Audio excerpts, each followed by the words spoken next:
The royal seer proclaimed the Lin family bears women with innate fertility. At the Tiger clan's consort selection ceremony, Cain resolutely chose me as his crown princess, yet after 3 years of marriage, I remained childless. I urged Cain to take concubines. Cain held me close and whispered tenderly, "Aura, you saved my life. I swore an oath, until you bear me the white tiger, no other woman shall know my favor." Until the day my sister, wed to the second prince, gave birth to the white tiger, a miracle unseen for a century. When the Tiger King named the second prince as heir, Cain carved my flesh with frenzied strikes, his eyes bloodshot with rage, madness, and hatred burned in his gaze. I am the crown prince, the divine fertility was meant for me, only I can sire the mightiest heirs. Worthless wretch, had you not failed to bear a white tiger, the throne would have been mine. Aura, you deserve death. After dying in bitter anguish, I awoke reborn. On the very day of the consort selection, I smiled as I watched Cain eagerly grasp his sister's hands. Little did he know, he was the infertile one all along. Cain lunged at me like a madman, his crimson eyes filled with utter contempt. "This is all your fault, you worthless wretch. If it weren't for your infertility, my crown prince status wouldn't have been revoked. The innate fertility should belong to the mightiest beastman, only I can sire the most powerful offspring." He carved into my flesh with relentless blade strokes. I perished in the agonizing torment of 1,000 cuts. Just when I thought my life had ended, I awoke to find myself back at the Tiger clan's consort selection ceremony. "I choose Mara." Cain wrenched his hand from mine and strode straight toward the timid, downcast girl standing beside me. The impact sent me crashing to the ground, watching Cain cradle Mara's hands with that reverent, treasure-like gaze. The realization hit me like lightning. Cain, he's been reborn too. My fists clenched involuntarily. The Tiger Kin reigned supreme across this continent. Their unmatched might has cemented their dominance over all beast clans. Yet with the passage of time, the Golden Tigers, the mightiest rulers among their kind, have gone extinct. Even the White Tigers, second only to the Golden ones, haven't produced offspring for centuries. Nowadays, over half the tiger clans consist of the lowest-ranking black tigers. Among tiger kind, the purer the coat's hue, the greater the warrior's prowess. Even the current Tiger King can barely be called a half-white tiger. The crown prince was favored by the Tiger King since childhood due to his nearly 80% pure white fur. When my sister Mara and I were born, the royal seer foresaw that a natural vessel had been born who would bear a white tiger, perhaps even a mightier beastkin of the tiger lineage. So when we came of age, my sister and I both participated in the royal Tiger clan's consort selection. My mother was a noble of the Tiger clan, while Mara's was but a courtesan. Since childhood, I outshone Mara in beauty, which drew Crown Prince Cain's calculated attention. He feigned injury to owe me a life debt, then shockingly chose me as his consort at the selection ceremony, though confident I'd bear him a white tiger heir. 3 years of marriage left my womb barren. I suggested Cain take more concubines, but Cain held me gently and said, "Aura, you saved my life. I swore an oath, until you bear me the white tiger, no other woman shall share my bed." Yet when Mara miraculously gave birth to the legendary white tiger unseen for centuries, proclaiming herself the true chosen vessel, Cain flew into a humiliated rage. Convinced I had deceived him, for this, he mercilessly killed me. The agony of my past life's lingering death seized me again. Leaving my entire body rigid, a gentle hand steadied me. Turning around, I saw it was the second prince, Kairos. Cain's face darkened when he saw me holding hands with Kairos. He sneered with a twisted smile. "Seems little brother smitten with Aura at first sight. Perfect, saves us the competition." The Tiger King at the head of the table frowned. "Cain, you'd truly choose the second daughter. After all, to outsiders, I now appear far more likely than Mara to be the natural conception vessel." With memories of his past life, Cain would never let his treasure slip through his fingers again. Clutching Mara's hand firmly, he declared, "Father, my heart is set on Mara. Even if she isn't a natural fertility vessel, I choose her regardless." Hearing Cain's words, the Tiger King could only sigh in resignation. "The bonding is irreversible once sealed. Cain, be certain of your choice. In this lifetime, I Cain vow to marry none but Mara." As the bride selection concluded, Cain carefully escorted Mara down the steps. Passing by me, Mara shot me a triumphant and provocative glance. After all those years of living in my shadow, she'd finally stolen the spotlight at my expense during the royal selection. The crown prince is the undisputed heir apparent, far surpassing the second prince in status. As the crown princess, she now holds the title of future queen consort of the Tiger clan. From this day forth, she became the most noble woman in the entire Tiger clan. How could she possibly contain her triumph? As we passed each other, Cain suddenly halted and turned back to glare at Kairos and me with a sneer. "Little brother, may you and your bride be blessed with a son soon." Malice gleamed in his eyes, certain that by marrying me, Kairos would remain heirless for life. I smiled faintly in return. "Our gratitude, your highness. May your own lineage with your sister flourish abundantly." "Ha, of course. In this lifetime, Mara and I will definitely have many powerful children together. The two walked away smugly. I stared at their retreating figures with a sardonic smile. After failing to conceive, I even urged him to take a concubine. His firm refusal moved me deeply. I went for the fertility test, only to discover the infertile one was never me. It was Cain all along, in my past life. To protect his reputation and secure his position as the Tiger clan's crown prince, I buried this secret deep in my heart. I endured it all, the outsiders mocking me as barren, even the Tiger King's growing disdain toward me, yet my silence was repaid with nothing but Cain's contempt and loathing. He resented me for deceiving him with my natural fertility, hated me for leaving him heirless. Very well then, let's see what kind of offspring he can produce without me in this lifetime. After the grand ceremony, I was delivered to the second prince's palace, on the wedding night. Every groom reverts to his beast form to display his prowess to the bride. This is the Tiger clan's tradition, Prince Kairos said to me sheepishly. My fur is rather patchy, I do hope you won't find it displeasing. Then he transformed into a tiger with black fur, yellow stripes, and scattered white patches. The chaotic mingling of black, yellow, and white across his body made him look far from majestic, rather unsightly. In fact, I thought to myself, no wonder the Tiger King has always been somewhat disdainful of the second prince, who's been overlooked since childhood. Look at this patchy white fur, doubt it's even 20% pure. Still, the second prince's beast form may be unsightly, but he's leagues better than Cain, that sterile silver-plated dud. Darling, you're not actually repulsed by me, are you? I looked up to see a massive tiger gazing at me with enormous, watery eyes brimming with what seemed like genuine hurt. I quickly reached out to pat his head. Of course not, you're partners for life, how could I ever look down on you? The massive tiger pounced on me, nuzzling its head against me excitedly. I gave him a gentle push. Stop fooling around and go take your shower. The moment Kairos left, I immediately dropped my cheerful expression. A faint whiff of sulfur-laced potion lingered as I brought my hand to my nose. This was the forbidden elixir that alters orc for pigmentation. Why would the second prince carry such a potion? In that lightning flash of realization, I understood. No wonder Mara, who wasn't a natural breeder in her past life, could birth a white tiger. That white tiger was clearly forged using forbidden alchemy. This formula has been lost for centuries, impossible to find in the mortal realm. The only possibility is that Kairos gave it to her. It seems Kairos isn't as harmless as they appear. In this lifetime, I'm determined to take down Cain, and Kairos is now in the same boat with me. When Kairos stepped out of the shower, I cut straight to the chase. Are you using banned substances? Kairos froze, his normally gentle eyes turning sharp in an instant. I spoke first. Like I said before, we're bound by marriage now. What's mine is yours. You're doping to play weak in front of Cain and lower his guard, aren't you? Perfect. I can't stand Cain's arrogant behavior either. Let's join forces and take him down together. Kairos stared at me intently for a moment before reverting to his harmless demeanor. As you wish, my dear. I gagged several times at the dinner table, sending Mara across from me into full alert mode. Sis, you're not pregnant, are you? Before I could respond, Cain cut in sharply. Impossible.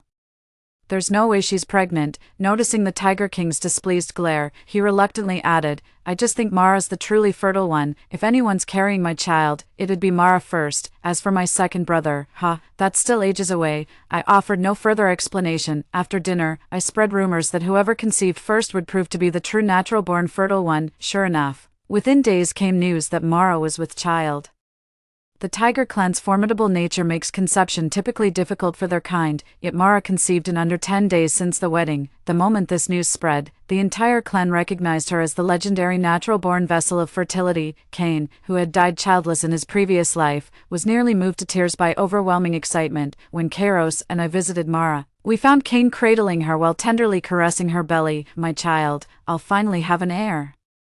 His eyes gleamed with the unmistakable glint of power-hungry ambition. I stared at Mara's belly, watching Cain dote on it like a treasure, barely suppressing my laughter. Little does Mara know that Cain is completely sterile and wouldn't dare to stray. This so-called pregnancy is probably a complete sham. Seeing me fixated on Mara's belly, Cain immediately shielded her behind him, suspecting I had ill intentions. Aura, I'm warning you, don't you dare harm Mara. I merely smiled and said, Mara's my own sister, why would I hurt her? I was just thinking, since the royal diviner prophesied our Lin family would bear a celestial vessel, wouldn't Mara's delivery prove whether she's truly the fated one if the babe turns out to be a white tiger? Mara's eyes flickered as she murmured, if the royal diviner foretold I'm the celestial vessel, then he cannot be mistaken. This child shall undoubtedly be a white tiger, Cain declared with arrogant triumph.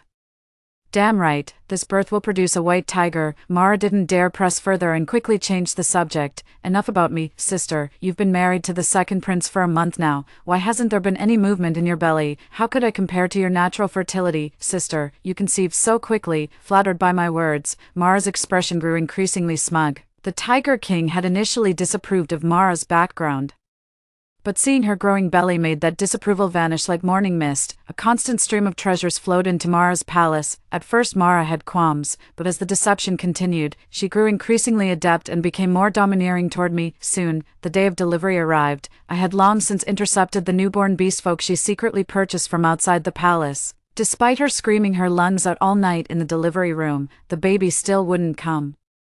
Cain was pacing anxiously outside. The Tiger King had been waiting outside the delivery room since dawn, for this might well be the first white tiger clansman born in a century. Childbirth is like walking through death's door. Could she have passed out from exhaustion or blood loss? Maybe we should go check on her. Hearing this, Cain immediately kicked the door open violently. Stepping inside, he saw blood covering the floor. Lying on the bed in tears, Mara said to Cain, "My love, I'm sorry. I lost too much blood. We've lost the baby." The child they'd longed for day and night was gone. Just like that, the shocking news hit Cain like a thunderbolt, and she collapsed in a dead faint. I overheard hushed whispers among the clansmen. Losing the child right before delivery. The crown princess probably never had that legendary fertile constitution to begin with. Normal women don't miscarry this easily at full term. Exactly.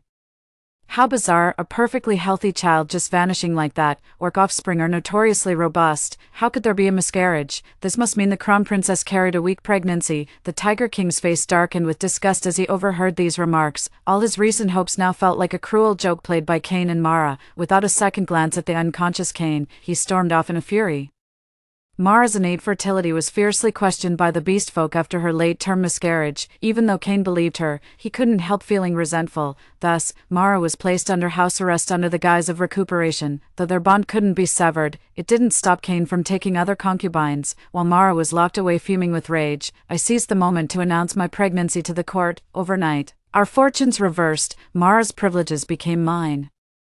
Exquisite delicacies and jade treasures now flooded my chambers. Even summer ices were brought for my selection first, with leftovers sent to the crown prince's quarters. The Tiger King spoke to me in honeyed tones, even granting rare smiles to the second prince. The other clan members immediately began whispering about whether the crown prince and second prince's positions might be changing. I was strolling through the gardens when Cain stormed up to confront me. "Aura, how could you possibly be pregnant? Last lifetime you deceived me with your natural fertility act, and now you're faking pregnancy to trick Kairos. You're truly scheming to the core. What nonsense are you spouting? Your Highness, I don't understand. Just because you lost your child doesn't mean you should maliciously doubt the legitimacy of mine with the second prince." Cain sneered, still playing tough. "Do I have to expose your fake baby bump to make you admit it?"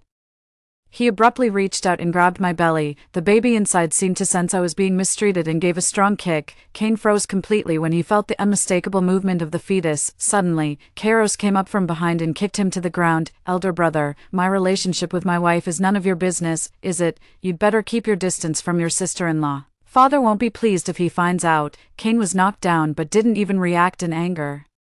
He just stared at me blankly, muttering, "How can you be pregnant? You were supposed to be infertile. This shouldn't be happening." I gently reminded him, "There's nothing wrong with me. Of course I can get pregnant." Cain stared at me blankly for a long moment before his eyes suddenly filled with bitter resentment. "So in our past life, you deliberately avoided bearing my child, is that it?" I rolled my eyes and dragged Kairos away. That very night, Mara's restrictions were lifted. Despite their best efforts, Mara simply couldn't conceive a child. Over the years, Kairos had planted numerous spies around Cain. I merely had someone casually drop hints around Mara about Cain's infertility, and quietly made it known that Cain had been fooling around while Mara was confined. Within days, our informant reported that Mara had secretly met with another tiger clansman. I clicked my tongue in amazement. My sister's got some nerve, actually daring to cheat on Cain. Not long after, Mara became pregnant again. When Cain brought Mara to my palace, his smug tone was unmistakable, and the venomous glare he fixed on my belly spoke volumes. "So what if you're pregnant? You'll only birth a worthless runt, maybe not even a hybrid white tiger. Mara is the true fertile vessel, the only one worthy of bearing my heir." I simply gazed at him with pity. Poor fool, wearing his cuckold's horns like a crown for all to see. Cain mistook my compassion for provocation. sending him into a fresh rage. To prove she was the true natural bearer, Mara, who'd conceived nearly a month after me, force-fed herself medications to deliver before my time. This time, the Tiger King, fearing another disappointment, refused to wait anxiously outside the birthing chamber. As he sat in his palace halls, a servant burst in with urgent news. Majesty rejoices, the crown princess has born a snow-white tiger. A marvel unseen for centuries. What? The Tiger King bolted upright in shock and dashed outside. Seeing the tiny white tiger cradled in Kane's arms, the Tiger King wept tears of joy. A white tiger, heaven bless our clan. At last, another white tiger is born. Gazing at the weakened Mara, he said tenderly, Mara, you've done our tiger clan a tremendous service. Ha, truly the legendary fertile vessel, every bit as remarkable as they say. Kane, from this day forth, you shall be the crown prince of our tiger clan. Kane's eyes instantly blazed with intensity, struggling to contain the ambition surging in his gaze. He tenderly kissed Mara's forehead. You've worked hard, my love. Mara smiled gently. Carrying your child is no hardship at all. Noticing my stare, Kane deliberately leaned close to Mara's ear and murmured suggestively, we'll have many children together. As a natural-born breeder, you should bear our tiger clan several mighty white cubs. Mara lowered her head guiltily. My gaze swept over the newborn white tiger cub. The forbidden elixir worked wonders. When applied to the beastman, it completely masked his original black fur with yellow stripes. Mara is truly heartless. Those banned substances may be potent, but their side effects are equally devastating. Even full-grown beastmen can barely withstand the backlash from those drugs, let alone a mere child. That newborn beastman is her own flesh and blood. Yet she didn't even consider how those drugs could completely destroy the child. I stepped forward with a smile. Congratulations, dear sister. The guilt in Mara's expression gradually faded when she saw me. She couldn't suppress her haughty demeanor, tilting her chin at me. Sister, oh wait, I should say second princess consort. You should address me as crown princess. Such improper titles would make our Lin family appear ill-mannered. Very well. Greetings to the crown princess. To me now. Kane and Mara are nothing but doomed grasshoppers in late autumn, hardly worth fearing. Just a title, let her bask in her little triumph for now. The higher they're lifted, the harder they'll fall. Father, your daughter-in-law would also like to hold the white tiger for good fortune. The emperor graciously handed the child to me. No, Mara instinctively cried out. But Kane swiftly took the child from the Tiger King's arms and placed him in mine. She'll never bear a white tiger cub in this lifetime, let her look if she wants. Kane stared at me unblinkingly, his eyes flashed with smug triumph before dropping to my belly, the gaze turning vacant and resentful. I ignored him, simply cradling the white tiger cub and playing with it. Poor child, born into deception, destined to be nothing but a pawn. Mara, afraid I might notice something, stared at me nervously and snatched the child back from the Tiger King's arms with an awkward laugh. The baby needs to nurse, sister, you'd better give him back to me now. After Mara carried the white tiger cub inside, I rubbed my nose and muttered in confusion, why do I smell sulfur? What's sulfur? The Tiger King chuckled in high spirits, playfully retorting. He took a deep breath and suddenly froze, his expression shifting dramatically. Father, what's wrong? Kane, still basking in joy, failed to grasp the situation. The Tiger King merely gave him a profound look before turning away. The next morning, Kara shook me awake, coming to see the show. We'll miss the grand finale if we're late. I threw on my clothes and followed him straight to Kane's royal chambers. Tiger clan guards had surrounded Kane's palace, with the Tiger King glowering at the main entrance. Father, what's going on? Mara just gave birth. You'll frighten her like this. Trembling with fear, Mara stood aside and reached out to hold the white tiger cub, only to be immediately blocked by the guards. Your Majesty, we've found forbidden drugs in the Crown Prince's palace. The Tiger King closed his eyes briefly as the guards presented the confiscated drugs. Have the royal physician examine whether the cub has been drugged. The royal physician wiped the cub with rice wine, and the white fur gradually faded away, revealing black fur with yellow stripes beneath. As the cub's true appearance emerged, Kane felt the world spinning around him. Wasn't his child supposed to be a white tiger? How could it be the lowest-ranking black tiger? You disgrace! What possible explanation do you have? Roared the Tiger King in utter fury. A stinging slap landed across Kane's face. Turning toward the source, he saw the enraged Tiger King and immediately dropped to his knees with a thud. Father, I swear I didn't know. Wasn't my son supposed to be a white tiger? How could he be just an ordinary beastman? Seeing the genuine shock on Kane's face, the Tiger King realized his son truly had been unaware. In one swift motion, he whirled around and seized Mara's throat with crushing force. You dared deceive me with forbidden alchemy. Have you grown tired of living? Mara's face flushed crimson as she struggled desperately to no avail. No. Kane instinctively rushed forward and clung to the Tiger King's leg. Father. Mara gave birth to a second child so quickly, she must be a natural breeder. Please spare her life in consideration of this gift. Even if we didn't produce a white tiger this time, we certainly will next time." At the mention of natural breeder, the Tiger King hesitated momentarily. After all, the Lin family only has 2 women who fit the prophecy, me and Mara. Since it's still uncertain whether I'm a natural-born vessel for pregnancy, executing Mara recklessly would be too risky. Seeing the Tiger King waver, I seized the moment to pour oil on the fire. How strange, the Crown Prince is nearly 80% white tiger hybrid, yet his cub turned out completely black. Still clinging to the Tiger King's leg pleading for mercy, Cain immediately shifted his gaze to the cub. Previously too stunned by the white tiger's fading coloration, he hadn't looked closely. Now upon closer inspection, the cub before him showed not a trace of white, no matter how diluted the bloodline. He could never have sired a pure black tiger. His mind buzzed as an unbelievable yet likely true thought struck him. "You bitch, how dare you betray me?" Consumed by rage, Cain lunged forward and snatched Mara from the Tiger King's grasp. He delivered a brutal slap across Mara's face. "Haven't I treated you well enough? How dare you disgrace yourself by betting that low-born black tiger? I'll kill you. Consorting with outsiders and tainting the royal bloodline, that's a capital offense by itself." Not only would the Tiger King never spare her, even Cain, who'd been pleading for mercy on her behalf, now wanted her dead by his own hands. Seeing the murderous intent in Cain's eyes, Mara trembled in sheer terror. She knelt on the ground, desperately begging for mercy. "It's not my fault. It's not my fault. You're the one who kept pressuring me to bear the white tiger. You forced me into this." Cain laughed bitterly in rage. "I forced you? Did I force you to cheat? Or was it your own ambition to birth the white tiger, to prove you're the true divine vessel and outshine Aura?" "No, no." Aura shook her head frantically, screaming hysterically. "But you're completely infertile. You're useless. How could I possibly be pregnant? You kept pressuring me, so I had to seek out other tiger clansmen. This isn't my fault." Mara's words struck like a thunderbolt, reverberating through the grand hall. The room instantly fell deathly silent.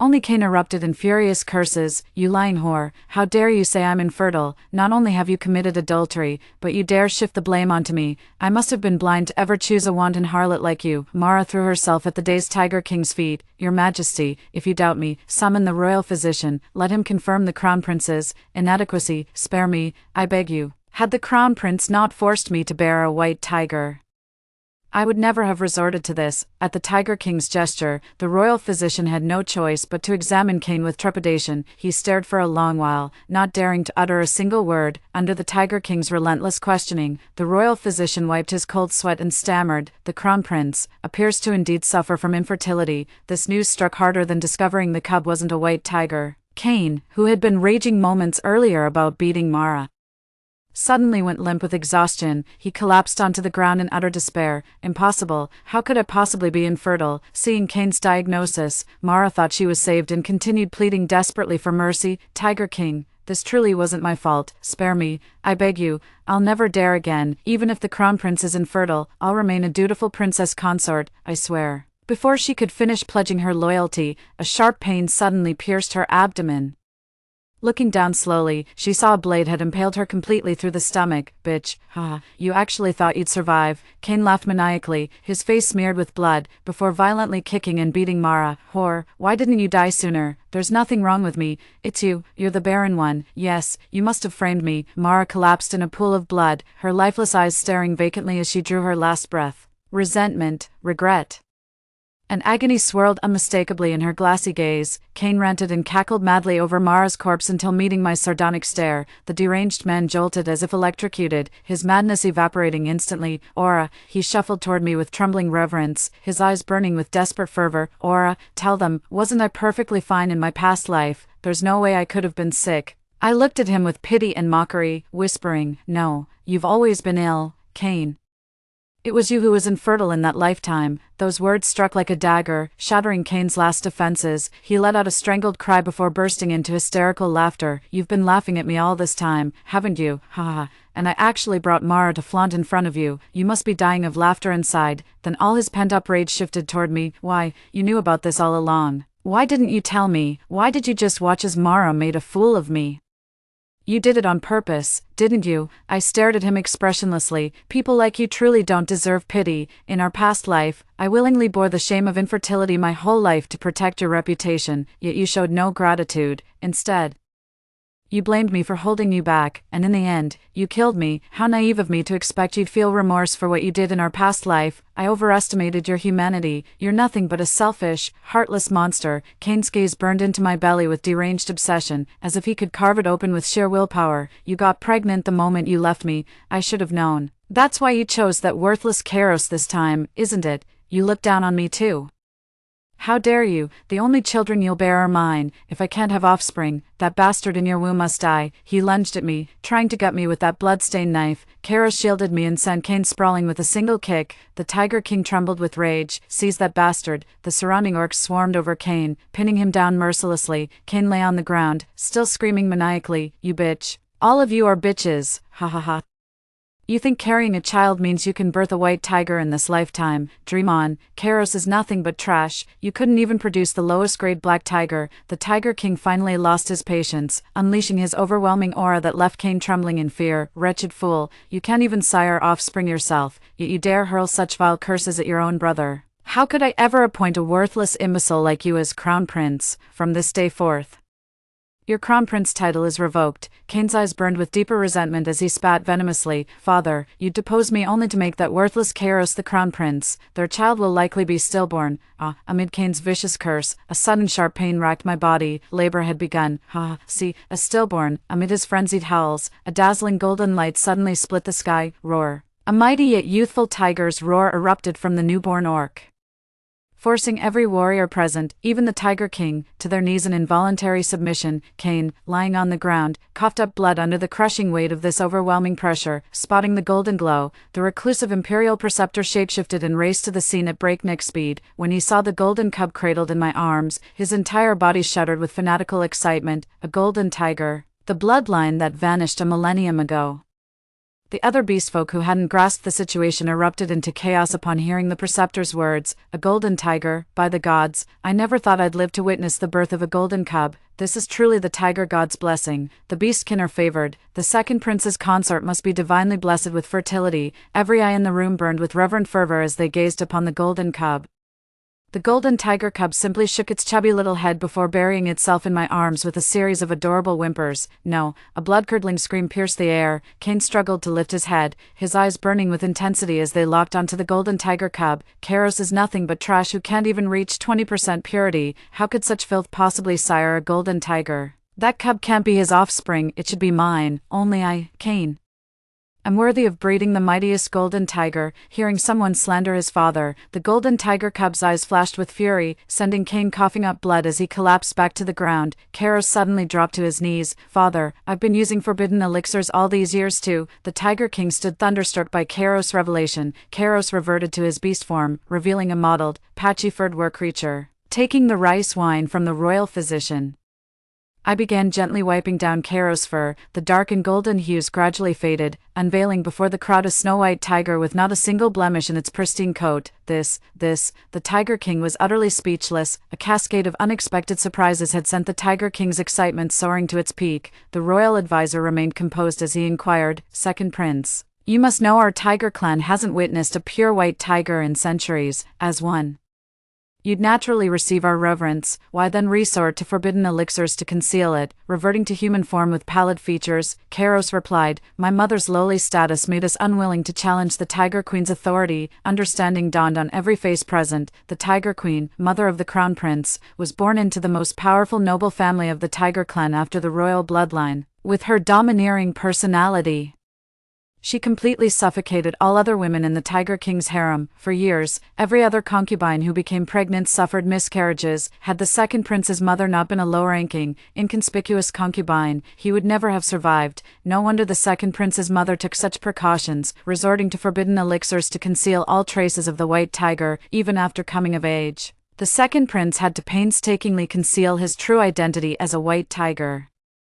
The Tiger King's face was filled with tender compassion. A white tiger unseen for centuries, the heavens granting him such an heir could only be divine endorsement. Such a rare white tiger was actually kept hidden in the palace all this time, even suffering constant neglect and discrimination. "My dear child, your father has wronged you in the past. From this day forward, you may proudly return to your true self. Not only that, but starting today, You shall assist me in handling the affairs of our clan," the Tiger King roared with laughter. "As for the Golden Tiger, the supreme being of our tiger clan, he shall be named the next crown prince. Aura possesses the innate gift of fertility, a divine blessing bestowed upon our tiger clan. She shall be honored as the sacred maiden of our people, receiving tributes alongside the royal advisor." The birth of the Golden Tiger brought joy to all, except the deranged Cain writhing on the ground.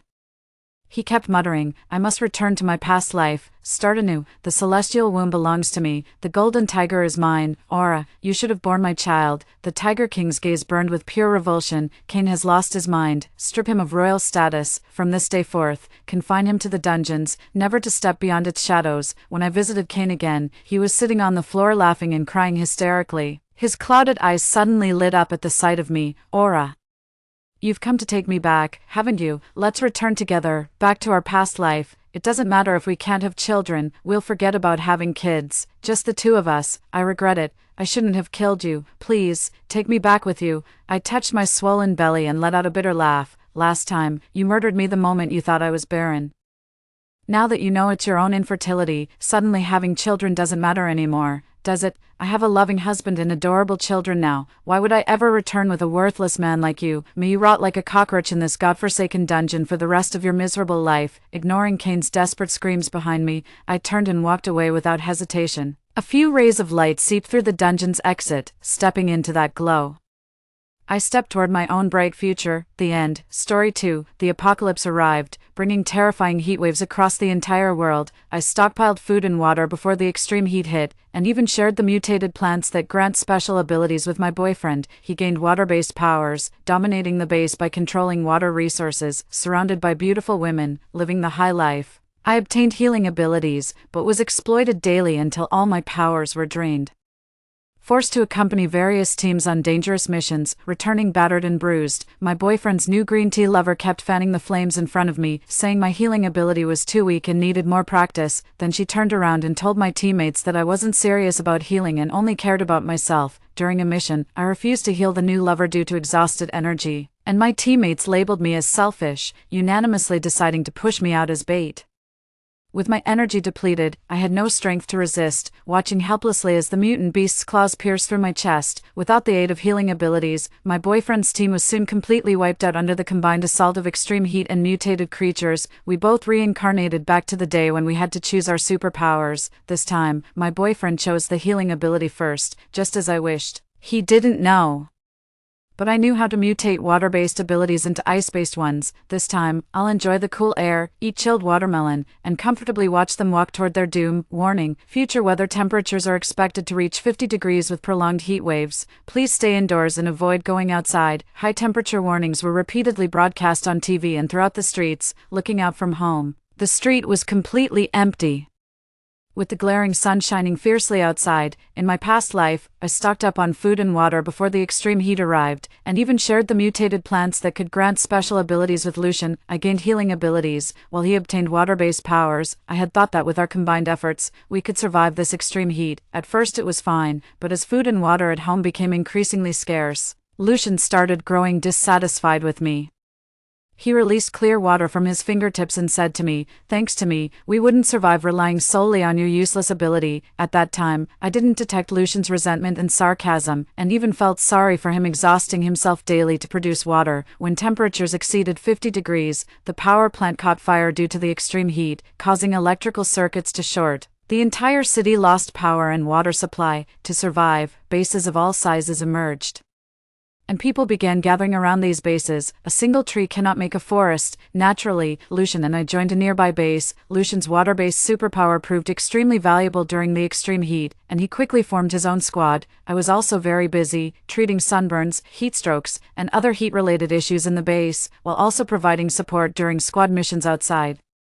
People discovered that crystals obtained from mutated beasts and plants could enhance supernatural abilities. More and more teams began venturing out to search for these crystals. Since combat was involved, Lucian assigned me to other teams as a favor, and most of my time was spent accompanying various squads on their expeditions. 1. In the early days of the apocalypse, the mutations in beasts and plants weren't too severe, and simply hunting and gathering would yield plenty of crystals.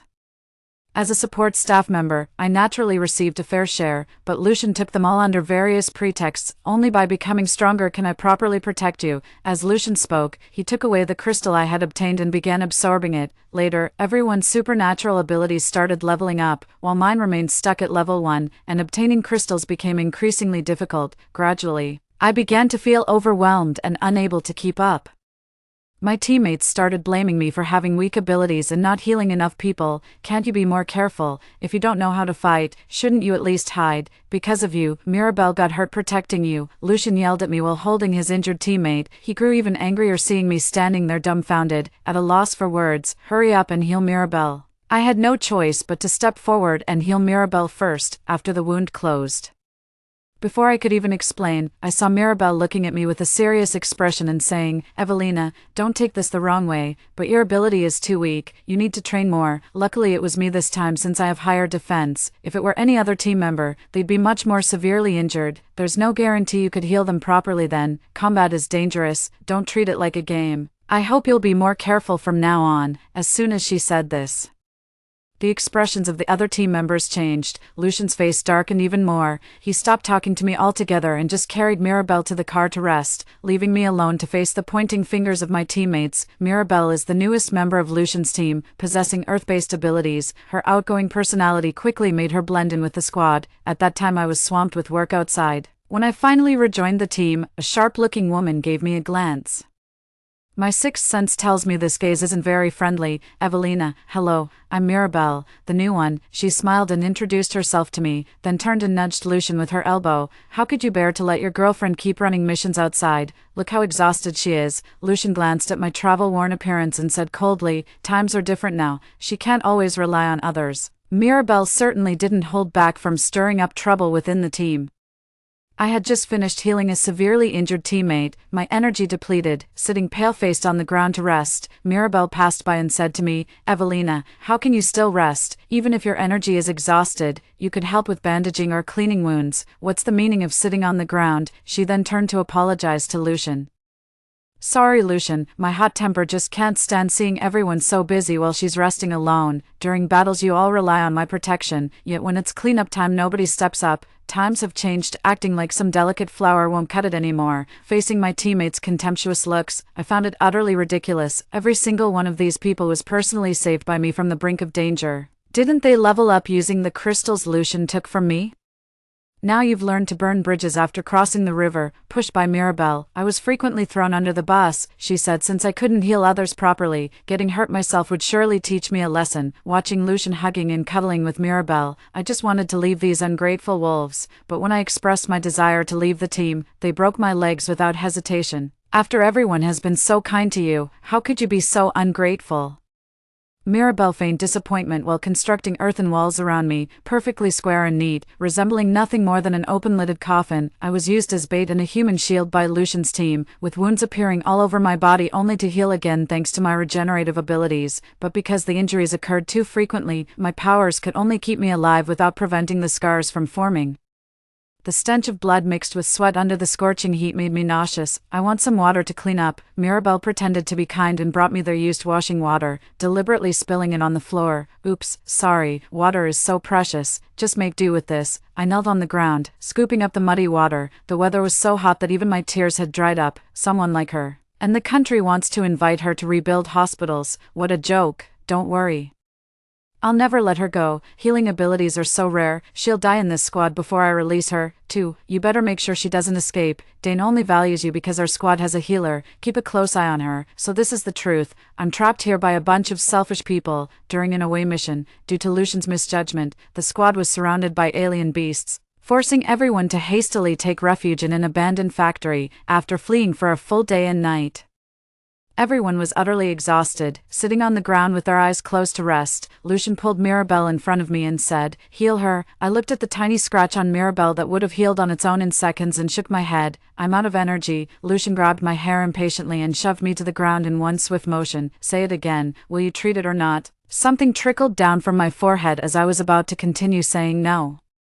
Rustling sounds came from all around, and immediately, everyone was on high alert. "Boss, they're catching up, damn it, hold the door," Lucian cursed under his breath, releasing me and shoving me toward the iron gate. The pre-apocalypse iron gate stood no chance against the evolved beast's claws. Soon, a massive gap was torn open as the creatures poured in. "Look out," Mirabelle suddenly screamed as I felt a violent shove against my back, sending me tumbling directly into the gap. I watched helplessly as the beast's claws pierced through my chest. Fortunately, the pain ended quickly as my soul drifted out of my body. Witnessing Lucian's squad scattering in panic, they didn't get far before the beasts caught up with them. Without the aid of healing abilities this time, the squad quickly fell under the beast's onslaught. I burst into laughter. It was worth digging out half of my ability core and placing it in the squad's backpack. It successfully attracted hordes of beasts to exact revenge for me. Of course, if given the chance, I'd still want to personally eliminate these people. Suddenly, a wave of dizziness hit me, and I closed my eyes. When I opened my eyes again, I had returned to the first day of the extreme heat. Staring at the two mutated plants in my hands, I still felt somewhat dazed. At that moment, a hand reached over and snatched the green alien plant from my grasp. It was Lucian. Seeing his impatient demeanor and the poorly concealed disdain and contempt in his eyes, I suspected Lucian had also been reborn. Facing my scrutinizing gaze, Lucian swallowed the green alien plant in one bite. "Let me test it for poison first." This time, Lucian preemptively chose the more precious healing ability. In his previous life, he gained countless benefits by having a healing ability in his team. Someone as arrogant as Lucian would surely believe any ability could make him shine in the apocalypse. I didn't stop him from swallowing the mutated plant. This time, I'll let Lucian help me cultivate the healing ability first, then I'll come to harvest it. Without hesitation, I swallowed the blue mutated plant, watching with satisfaction as water droplets flowed from my fingertips. Beside me, Lucian's eyes revealed greedy reluctance. If a person could obtain two abilities, Lucian would surely have swallowed both mutated plants immediately, but now, to survive until the base opens, he has no choice but to watch me possess the water-based ability he once had. "Evelina, we'll be able to use the water produced by your special ability soon." "That's really wonderful," Lucian pretended to be happy as he told me, demanding that I start being responsible for the household's drinking water consumption. I felt slightly disgusted looking at his expression, so I walked into the kitchen pretending to organize things. In reality, I packed up all the food and put other daily necessities into my backpack. At night, while Lucian was sound asleep on the couch, I packed all the important things into my suitcase and cleared out the house. "Where are you planning to go?" Lucian's voice came from behind as he leaned against the doorframe, watching me coldly. "Something's very wrong with you, Evelina. Don't tell me you've been reborn too." Under his scrutinizing gaze, I smiled and said, "Yes, then you'll have to stay here." Lucian was hiding a kitchen knife behind his back and suddenly swung it at me. I immediately kicked the chair beside me toward him while using my ability to condense water, covering Lucian's mouth and nose. Watching Lucian struggle desperately for breath filled me with a perverse satisfaction, but soon the water sphere I'd condensed dissipated. Damn it, my supernatural energy is depleted. The newly acquired power is still too weak. I looked at Lucian lying on the ground gasping for breath, then picked up the kitchen knife he had thrown down. 3. "Evelina, are you really going to do this? Do you want to make an enemy of a healer in the apocalypse?" Lucian panicked as he saw my movements, slowly backing away. I swung the knife directly, leaving a long gash on Lucian's arm. Seeing that I was truly willing to take action, he stopped talking nonsense and immediately turned to flee. I didn't chase after him. With my current level of supernatural abilities, moving around outside is still somewhat difficult. My top priority is to quickly enhance my powers. Packing all the food and medicine at home into my backpack, I left this place without looking back. After the extreme heat began, animals and plants mutated before humans did. My primary goal is to find these mutated plants and animals, extracting crystals from them to enhance my abilities. Fortunately, due to the abnormal weather, animals are also very restless, especially rats. I swung my knife to pierce a rat lunging at me, then deftly used the blade tip to extract the crystal from its brain. In my past life, I found rats disgusting and was mocked by Lucian and Mirabelle for having princess syndrome. They'd even deliberately throw rat corpses at me, making me responsible for extracting the crystals. I wasn't in a hurry to absorb this crystal.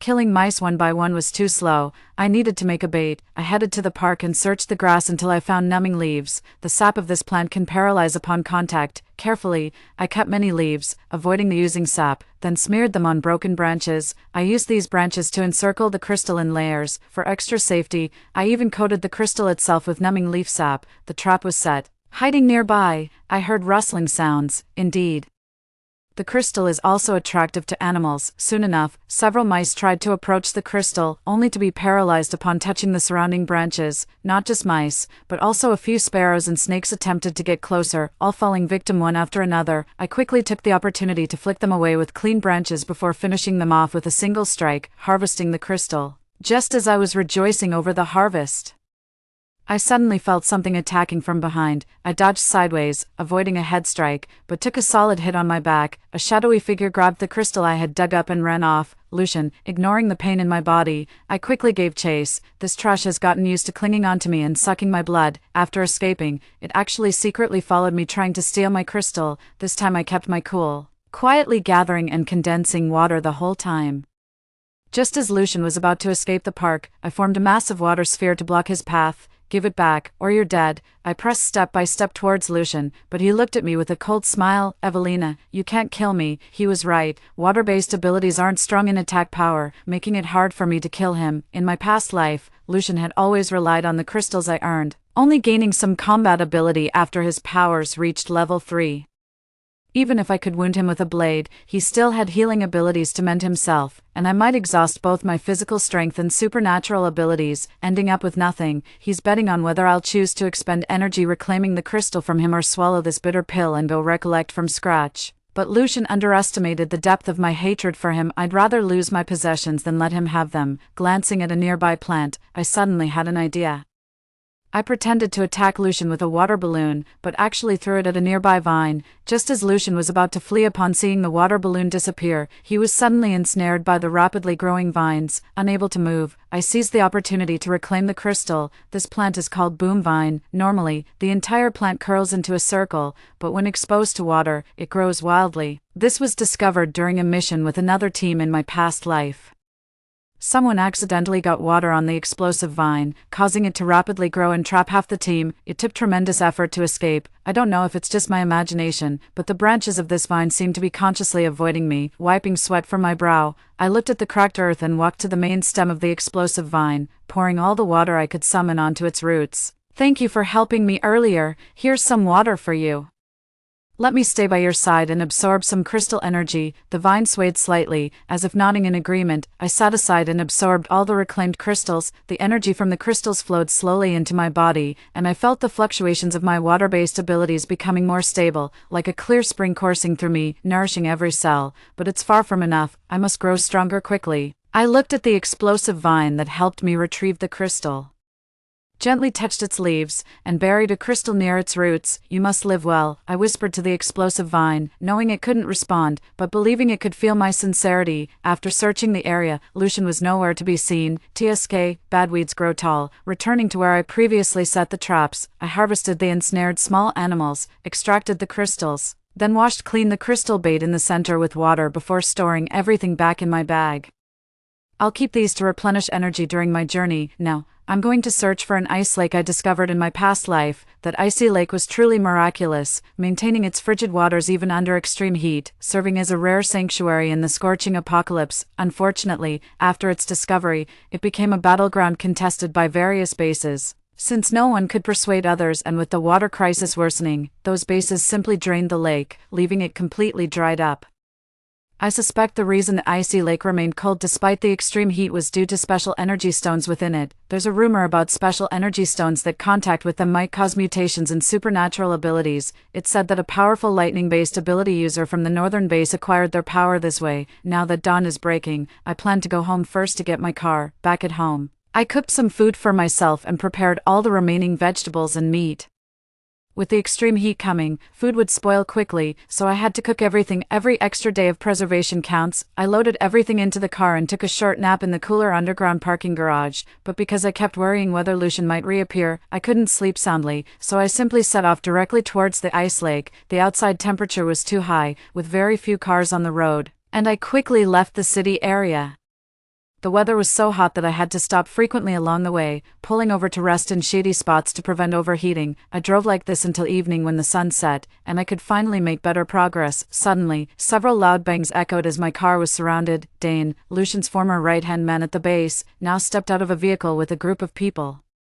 For his eyes carried a cold, calculating edge. Evelina, right, care to join my team? That didn't sound like an invitation. I glared at him. This Dane is no good person. After establishing the base, they've been committing all sorts of atrocities, making life extremely difficult for ordinary people in the base. Your special ability would be very useful in this apocalyptic world. Why not join us? Hey beautiful. Come quick, follow Dane and you'll live in luxury.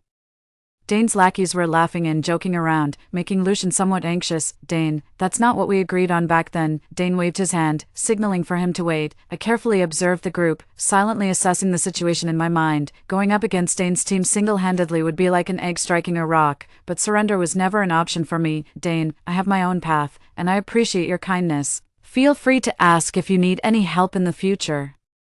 I tried to keep my tone calm, but beads of water had already unconsciously gathered in my palm, ready to respond to any potential conflict. Dane's smile faded, his patience seemingly at its limit. Don't refuse a toast only to drink a forfeit. In the apocalypse, power is everything. If you're unwilling to cooperate, then don't blame me for being ruthless. Dane's words carried an unshakable resolve, while Lucian stood by silently, his gaze complex and unreadable. The atmosphere instantly grew tense, with several underlings stirring restlessly, ready to step forward. I took a deep breath, and several sharp water blades sliced through the air, instantly taking down a few approaching figures. The scene immediately reached a deadlock. Screams erupted as blood splattered onto the parched earth. Dane's face turned ashen. He never expected me to act so decisively. Evelina, you're courting death. Dane roared angrily, waving his hand to signal the remaining men to encircle them. A chaotic brawl was imminent. Just as tensions reached a boiling point, a low growl shattered the deadlock. A massive mutated leopard had appeared unnoticed not far away, its fur gleaming with an eerie sheen under the moonlight, its eyes flashing with the predatory gaze of a hunter. The leopard's sudden appearance caught everyone off guard. Dane's team instantly lost their composure, instinctively retreating, forming an eerie triangular standoff between me, the leopard, and them. I quickly assessed the situation. Dane's team, though numerous, appeared utterly defenseless against the alien beast, while I had the ability to protect myself. Simultaneously dealing with both Dane and the creature posed an extreme risk. As I agonized over whether to fight desperately or seize an opportunity to flee, Dane seemed to sense something. To my surprise, he fled with his subordinates just before the leopard could attack, leaving only a few underlings as sacrificial pawns. The underlings, in their terror and despair, instantly lost their breath under the leopard's pounce. Just as I was about to take action myself, an unexpected voice shattered this tense equilibrium. Meow. A seemingly ordinary stray kitten emerged from nowhere and began approaching the cheetah. Upon hearing the cat's meow, the fierce-looking beast slowly lay down, becoming docile and affectionate with the cat. Several more stray cats appeared, rubbing against my feet. The more I look, the more familiar it seems. Coco, Jojo, Mimi, is that you? Several cats meowed at me and rolled over to show their bellies. Thank goodness, I thought you'd been taken away. These are the stray cats I often feed, but one day they suddenly disappeared. I asked the neighbors around, but no one knew. Never thought we'd meet again in this apocalypse. What's even more astonishing is that this cheetah is actually friends with the cats. Watching the cats panting with their mouths open like dogs, and thinking about the bizarre weather lately, I quickly took out a small bowl from my backpack and condensed some water. I waved to the cats, "Come and have some water." The cats didn't stand on ceremony either, burying their heads in the bowl and drinking noisily for a long while, after they'd had their fill. I refilled the bowl with water and slowly pushed it toward the cheetah. "Would you like to come with me? It's only going to get hotter outside. I want to take these little ones with me. In my past life, I'd wanted to adopt them, but Lucian had always disagreed. Now I finally have the chance to extend an invitation to the little ones." The cats rubbed against my feet, while the leopard stood up with a low growl and nudged me with its large head. Back on the road. The car was packed with furry companions. The restless leopard stretched its neck trying to gnaw at the seatback, until a solid cat punch from Coco made it behave. After a sleepless night, I finally reached the frozen lake just before dawn. Seeing the frozen lake again still astonishes me. This lake seems like a paradox of natural laws, maintaining its chill and purity amidst endless heat, becoming a miracle in this scorched land. Approaching the lakeside, an unbelievable chill rushes over you, forming two extremes with the scorching heat outside. The lake water is crystal clear and icy cold. In a past life, someone once tried soaking in it and nearly died, only to be pulled out by teammates who noticed something wrong. According to that person, the water was freezing cold, with a chill that could even freeze blood. The air by the lakeside seems purified by this coldness, distinct from the scorched earth scent lingering in the surrounding air, carrying instead a fresh misty moisture. The cats were extremely comfortable leaning by the frozen lake, each rolling on the ground. I laughed watching their cozy state. To maintain this harmony, I gazed at the calm yet dangerous lake, took a deep breath, and jumped in. I'll take the gamble. The icy water enveloped me. Fortunately, the lake's temperature affected by the energy stone didn't last long, making it barely tolerable. I sensed the changes in water temperature. Manipulating my supernatural ability to propel myself deeper into colder regions, as the depth increases, the surrounding temperature seems to drop further. I create a water membrane with my ability to wrap around myself, but still shiver from the cold. The scene at the lakebed is unexpectedly vibrant, not a desolate silence, but a strange ecosystem where coral-like ice crystals grow underwater, shimmering with an eerie blue glow. Just as I marvel at the sight, a massive shadow sweeps by, stirring the water as a mutated giant fish suddenly appears, its eyes filled with hostility toward the intruder. This giant fish measures 2 meters in length, with sharp spines covering its back, clearly the dominant predator of the frozen lake. I immediately realized that to find the ice element energy stone, I must first get past this creature. The colossal fish attacked swiftly, its tail fin creating blade-like currents in the water. I dodged nimbly while countering with water element abilities, forming water blades to try and slow the fish's assault. The underwater battle was truly exceptionally difficult. I couldn't swim as nimbly as a fish in the water, barely dodging the giant fish's attacks each time. My counterattacks only made it retreat momentarily before it came back with even fiercer retaliation. My heartbeat accelerated as oxygen depleted. I had to end this quickly. I fixed my gaze on the ice crystals at the lake bottom and decided to take the risk. I deliberately lured the giant fish to collide with the ice crystals. The moment it shattered them, I immediately manipulated the water mixed with broken ice shards to slam violently into its body. The sharp ice crystals left tiny scratches on the giant fish's body, causing it to charge toward me at full speed. I immediately repeated my previous maneuver, ducking back into the thicket of ice crystals.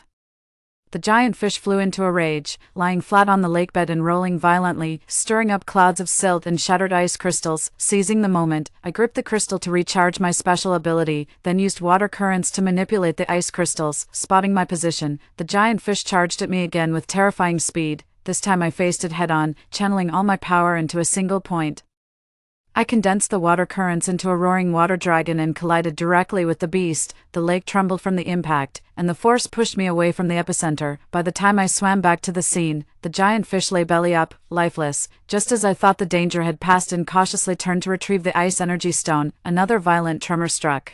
The seemingly dead giant fish mustered its final strength in a death throes. Its massive tail swept through the water, creating an invisible tidal wave that surged straight toward me. Unable to dodge in time, I braced for the impending impact. At this critical moment, a nimble figure flashed by like lightning. It was the cheetah. With its sharp claws and astonishing speed, it firmly clamped onto the vital spot of the giant fish, bringing the battle to an end. The giant fish finally ceased its struggle, and everything fell into silence. Still shaken, I looked at the cheetah, whose eyes seemed to glimmer as if confirming my safety. I swam over and patted the cheetah's head to thank it for its help, then pointed to the surface, signaling it to take the giant fish up first. I continued searching for the energy stone at the bottom of the lake when a faint glimmer caught my attention. The light came from a stone half buried in the silt, emitting a soft fluorescence that stood out starkly against its surroundings. My heart skipped a beat. My intuition told me this was the energy stone I'd been seeking. I approached cautiously and gently placed my hand on the energy stone. In an instant, a surge of cold rushed into my body, as if countless icy streams were coursing through my veins. I clenched my teeth, struggling to keep this power from spiraling out of control. As time passed, the piercing cold began to transform into a peculiar warmth, and my water-based abilities started mutating under the influence of the special energy stone. This power was like the first snow of winter, gentle and subtle at first, but gradually, it gathered into an undeniable torrent, washing over every cell. When I stepped onto the lakeshore again, under the moonlight, a faint chill began to emanate from around me, a sign that ice-based energy was taking form. I extend my palm, and atop it, a tiny ice crystal slowly condenses, gradually expanding until it forms a perfect sphere of ice, shimmering with enchanting radiance under the moonlight. I smile. The bet paid off. The cats also gather around me, meowing as if they're worried about me. I held each one in my arms and stroked them. Luckily the cheetah helped me in the end. Cheetahs are amazing. The cheetah flicked the tip of its tail, looking at the giant fish already dragged ashore. I took out a knife to cut it up, calling out to the cats, "Come and eat now."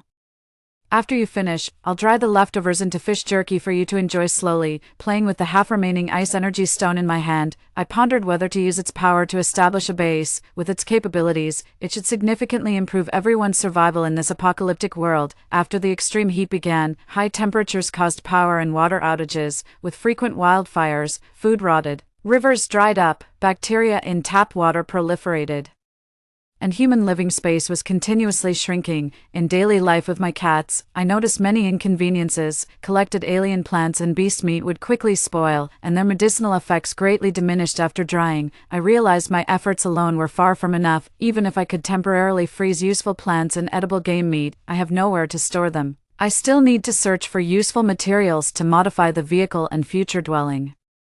But searching alone makes progress slow. I plan to first build a campsite and leave the cats there. They prefer running around freely rather than staying in the vehicle. After some exploration, I've chosen an abandoned factory located in a valley. This location is well concealed, backed by mountains with a naturally formed canyon serving as a protective barrier in front, making it easy to defend. More importantly, the temperature in the mountains is relatively low, and the factory interior has ample space for temporary lodging, which can later be converted into workshops. 6. Building a base involves many tasks: clearing surrounding trees, constructing fire breaks, having people excavate caves, and also preparing the abandoned factory. I sighed, still short on manpower. After burying the ice elemental stone in a cave, instructing the cheetahs and cats to keep watch, and leaving them sufficient ice blocks, I returned to the city to gather materials.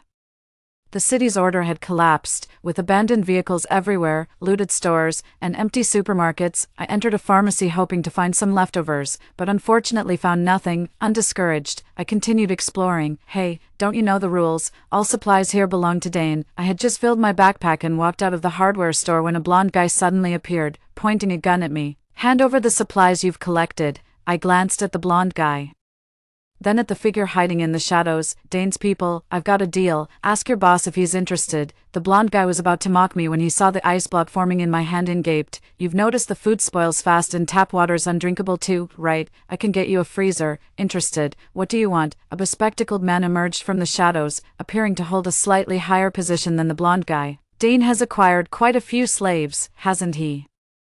I want those people. The bespectacled man adjusted his glasses. We'll need to go back and ask. Fine, let's meet here at 8 p.m. I tossed them the solidified ice block, waved my hand, and headed to the next shop. Next time you play with guns, make sure you know who you're dealing with. The blonde guy held an ice cube in one hand, then looked at the pistol covered in frost in his other hand. Boss, this, go back and report to the boss. I knew Dane would definitely agree. In his eyes, ordinary people without supernatural abilities were worthless, and exchanging them for an ice storage facility he could enjoy was naturally the best outcome. Of course, he would definitely try to haggle with me. I saw Dane right on time in the evening. He looked a bit surprised to see me, but still flashed a smile. Isn't this an old acquaintance? How about coming to my base for a visit? Oh, so does that mean Dane agrees to the deal? An ice storage is definitely needed, but as for the person, how about we discuss it at my base? My treat, we can talk over a meal. Alright, let's go. I followed Dane by car to their base. Surprisingly, Dane had built the base in the city's villa district this time. I parked my car on the outskirts and followed them inside. Due to water shortages, the smell inside the base was really unpleasant. I also saw Lucian treating the injured in the square, with Mirabelle standing beside him. The two of them looked quite superior among the crowd of wounded. Noticing my gaze, Dane smiled and said, Lucian is our base's treasure. As the chosen envoy of the God of Light, he helps us save lives and heal the wounded. Oh, I heard healing abilities can regenerate severed limbs. I wonder how capable he is. I deliberately glanced at Dane's one-armed subordinate. I said this intentionally. I knew the subordinate of Dane lost an arm saving him years ago. And Dane also has a son whose leg was amputated due to infected burns from high temperatures. Guess what he'll do upon hearing this news? When we reached the lounge, Dane and I sat down, exchanged a few pleasantries, then got straight to the point. As you can see, Miss Evelina, this place is still under construction and needs manpower. The full number of slaves is simply too much. Then how much can you offer? 1/4. I have many people here. Even 1/4 would be a considerable number. That works. These people could be exchanged for a small refrigerator. Ha ha ha. Miss Evelina, you do have a sense of humor. A refrigerator won't do, but for an ice house, I can give you at most 1/3 of the slaves. I want half of the slaves, a 40 square meter ice storage, and half of it filled with ice that can melt into drinking water. Deal. Dane is generous. I hope what Dane means by half is truly half. As you said, when you're out in the world, it's better to make a friend than an enemy, right? Of course. Dane smiled and called over his subordinates to give them some instructions. I had them take me directly to a place with insulation materials where I could build an ice storage. With a wave of my hand, I filled the entire room with ice packs and condensed many ice blocks piled together. Dane's trusted aide saw me come out so quickly, rolled his eyes, and after taking a look inside, treated me with increasing respect. Just remember to add another layer of insulation material outside later. Understood. The boss invites you to join him for a meal later. No need. Is everyone gathered? I need to head back. They're waiting for me at home. Everyone's here. Let me show you. I saw the ordinary people Dane had gathered for me gaunt from hunger, many with sunburns and wounds on their bodies, counting roughly 470 people. It seems Dane didn't play any tricks by deliberately holding people back. I took several severely injured people to Lucian and had him heal them. Since Lucian claims to be a divine messenger who can cure all injuries, he should treat us for free, right? I pushed Lucian onto the moral high ground. Given his prideful nature, he had no choice but to grit his teeth and agree. I watched as Lucian healed them with clenched teeth until he could no longer use his powers. This healing ability is just a so-so. Fine then, I'll take this person with me. I took these people to my base. They initially looked uneasy, not knowing what they were about to face, but as I formed ice blocks and placed them between us, feeling the refreshing coolness wash over them, they gradually began to relax. After returning to the base, I introduced them to the cats at the base. These are our good companions. Don't be afraid, they can hunt for themselves and will give warnings when there's danger. Surprisingly, these people weren't scared even when they saw the cheetah. We're just skin and bones, not much fun to eat anyway. If there's an abnormal beast alert, does that mean we don't have to block monsters on the perimeter anymore? Having cats is good. They can definitely keep rats away. My neighbor actually had part of his ear bitten off by a rat while he was sleeping. I looked at these ordinary people inside. Everyone struggles to survive in this apocalyptic world. First, I distributed some dried meat and water to each of them, then had them clean up and rest in the factory building. We'll assign work tomorrow. I found 2 separate rooms, each with a plastic pool filled with water. 7 men and women are separated, 1 room each. You can use the water to clean up, but remember not to pour out the wastewater. Everyone cheered. They had no plans for washing at their original base. Their clothes were so dirty the colors were unrecognizable, and their bodies were covered in streaks of black and gray grime. The smell was naturally unbearable. At first, even they couldn't stand it.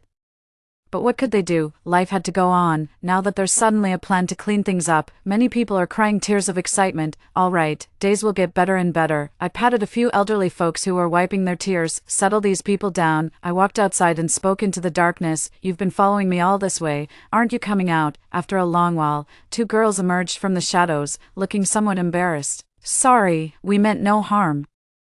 We just wanted to see where you were taking people. Dane isn't a good person at all. We don't get along with him, and we were worried you might do something to these ordinary people like he would, which is why we followed. The 2 girls explained in a flurry of words. Want to come in and take a look? My words left both of them stunned. Is that okay? Of course, as you can see, I've just started building this camp and am short on hands. If you join, you'll need to help out. By the way, your companion can come in too. Sis, you're amazing. What level is your special ability? You actually noticed we had another companion. One of the more outgoing girls chatted as she followed me into the base.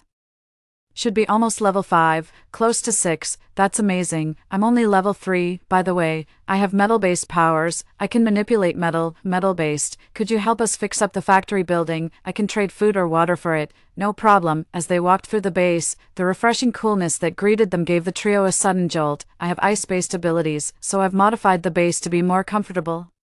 I pointed to the ice walls set up around us and the ice blocks placed in the room as I explained. Oh my god, sis, this place is so comfortable. Can I stay here? The more outgoing girl grabbed my hand with sparkling eyes. Of course you're welcome. I turned to her other 2 companions. You're welcome too. We're really short-handed, but let's rest for today. The next day, everyone gathered in the factory building to discuss task assignments. For now, we'll have those skilled in plumbing/electrical work and carpentry form an equipment team. That outgoing girl Lorelei will help them reinforce the factory building. I also took out some solar panels for them to study how to install them on the roof. Another relatively introverted girl is a plant ability user. When I assigned the elderly to cultivate mutated plants, she volunteered to help. Earlier, The cats brought back some mutated chickens. I didn't have time to manage them. So they've been free-ranging. Now that we have more people, I selected 2 individuals with chicken-raising experience to take care of them. 8. The remaining people were divided into groups. One group is responsible for cleaning the factory and establishing fire breaks around the base. Another group is tasked with going out to search for supplies, especially medicine and building materials. If they encounter survivors, they can bring them back to the camp. Finally, I announced that the base would implement a contribution point system moving forward. Completing tasks earns contribution points based on labor, and submitting items also earns points. Both food and water can be exchanged using contribution points. I even dropped a bombshell announcement. The base is offering 3 special plants that can grant supernatural abilities in exchange for contribution points. This news sent everyone into a frenzy. Some calculated how long it would take to earn enough daily contribution points to exchange for powers. While families planned to work together to obtain one of these extraordinary plants, everyone was filled with joy and newfound hope. The 3 people who came to the base with us also gathered together. Our squad might as well join too. This place is really good. Forget everything else. Just the coolness alone makes it a winner in the post-apocalyptic world. Then should I go back and ask uncle and grandparents? After one of them left, they brought another group of people back to me. This entire squad consists of superhumans who refuse to submit to Dane, frequently causing trouble for him. They previously attempted to rescue ordinary people from Dane's grasp, but unfortunately, Dane's forces possess too many firearms, and their efforts were unsuccessful. Speaking of people from Dane's side, after hearing about our base's rules, many ordinary people and superhumans have defected to join my base. As our numbers grew, the base developed better and better. When the cats told me someone was scouting the perimeter, I initially thought they were sent by Dane, just about to go out and deal with them, only to find they were actually government agents. Would you like to come in and rest for a while? I extended an invitation to these people. They exchanged glances, and finally the leader nodded. If it's not too much trouble. As they walked further into the base, their astonishment grew. It seems your area hasn't been severely affected by the extreme heat. That's exactly what I wanted to discuss with you. I invited the leader to the lounge while the others could move freely around the base. After everyone else left, I first asked a question. Is the government planning to visit every base? Yes, we'll start by observing the perimeter of each base. If the other party seems friendly, we'll attempt contact. Of course, we'll also encounter more xenophobic bases. We'll document these cases but won't enter. In my previous life, I never heard any related news. I don't know if Dane and the others intercepted the information, or if something happened. Can bases like ours apply for official base status? The other party froze for a moment, then exclaimed with great delight, "Would you be willing to accept official establishment here?" I nodded, then dropped an even bigger bombshell. The reason this place can withstand high temperatures isn't just because of my ice-based powers. There's an ice-type energy stone here. Their eyes widened in shock, and I continued, I can hand the energy stone over to the state for research, but I hope it can remain at our base. Of course, no problem at all. This is truly wonderful, absolutely wonderful, they said excitedly, gripping my hand. Please believe that the state has been working hard to resolve this apocalypse. We're currently striving to restore order, and one of our missions during this expedition is to recruit healers to establish mobile hospitals. Yes, I believe, I recalled the message intercepted by Lucian in my past life. There are many struggling people in this world, so it's time to clean out the parasites. I informed the other side about Dane's situation. After the apocalypse, Dane engaged in burning, killing, and looting, even living like an emperor. Young women from Dane's base were sent to his home for imperial consort selection, and many girls disappeared after entering his palace, never to be seen again. He lived in extreme luxury, wasting half of the lavish feasts he consumed daily, while ordinary people in the base would be beaten to death for taking a few extra bites, all under the pretense of enforcing food rationing. The girls who escaped to our base had to disfigure their own faces just to seize the chance to leave.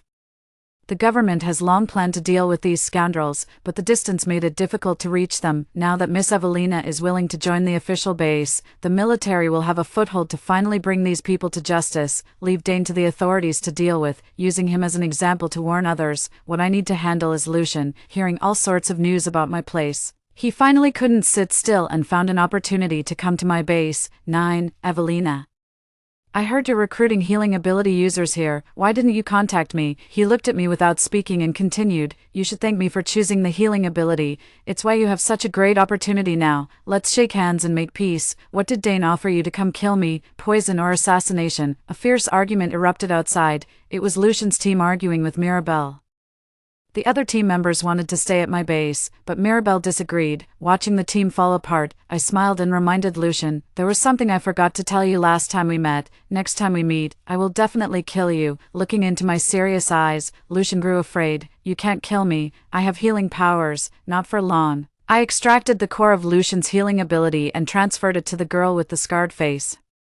Her family couldn't afford Lucian's exorbitant treatment fees and had to undertake missions during the extreme daytime heat, ultimately dying from the scorching temperatures. After obtaining the healing ability, the girl immediately expressed her willingness to join the National Mobile Hospital, traveling from place to place to help treat diseases. Lucian is still alive. I threw them back into Dane's base. With his ability gone, Lucian became a slave in Dane's base. Dane wanted to kill him, but the base was severely understaffed. The population in his base has sharply declined. Some were executed, others escaped in waves, leaving fewer and fewer people to do the work. Mirabelle didn't have it easy either. She offended too many people while clinging to Lucian, and after Lucian fell from power, she faced retaliation from many. Rumor has it she was either beaten to death by the original wife for being the other woman, or killed by Dane's men while trying to escape the base. Later, the scientific research team and reinforcements sent by the state arrived. Dane's base was destroyed and merged into the official base. Lucian had been tortured beyond recognition. On the day the authorities took over the base, he starved to death. It's a pity that Lucian schemed all his life, yet ended up with nothing. The past is illusory, only the future holds power. Sitting high up with my cats, I watched the thriving base and sensed a faint stir in the air. The wind is rising. Story 2.